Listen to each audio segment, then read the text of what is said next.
کہ جناب حلیمہ مسجد نبی کا دروازہ گزری ہی تھی کہ حضرت ابو ہریرہ فرماتے ہیں نبی پاک ممبر پر اٹھ کے کھڑے ہو گئے، رسول پاک کھڑے ہوئے، نبی پاک، جناب حلیمہ داخل ہوئی تو حضور ممبر پہ کھڑے ہوئے اور اتنی تیزی سے حضور آگے بڑھے، اپنی چادر کو اتارا اور پھر میرے رسول نے زمین پہ بچھایا اور پھر حضرت حلیمہ سعدیہ بیٹھ گئی اور جناب ابو ہریرہ فرماتے ہیں جتنی دیر نبی پاک ان کے سامنے بیٹھے رہے اتحیات کی حالت میں بیٹھے رہے۔ ایک دن نہ نبی پاک نماز پڑھانے آئے مسجد میں، میرے نبی پاک صلی اللہ علیہ وسلم نے مسجد میں آئے تو مسجد کھچا کھچ بھری ہوئی، گلیاں بھی بھری، 10,000 کے قریب لوگ مدینے میں جمع ہیں حضور کے پیچھے نماز پڑھنے کے لیے۔ مسجد میں داخل ہوئے تو 10,000 کا مجمع اٹھ کے کھڑا ہو گیا، رسول پاک کی آنکھوں میں آنسو آ گئے،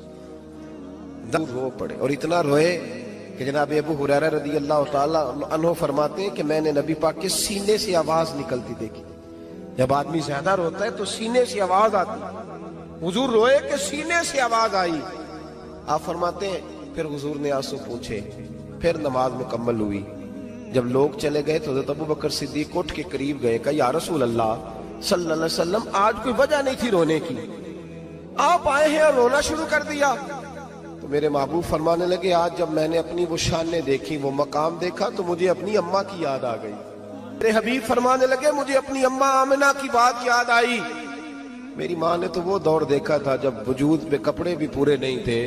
دل کرتا تھا آج اماں موجود ہوتی، میں نماز پڑھانے آتا، اللہ اکبر کہہ کے نیت باندھتا، سبحانک اللہ کے بعد سورہ فاتحہ پڑھتا اور سورہ فاتحہ مکمل پڑھ لیتا کہ میری اماں آمنہ کو کوئی کام یاد آتا، وہ پردہ سرکا کے کہتی بیٹا محمد میری بات تو سننا، تو محبوب فرماتے اللہ کی عزت کی قسم میں نماز چھوڑ دیتا، پہلے ماں کی بات سن کے آتا۔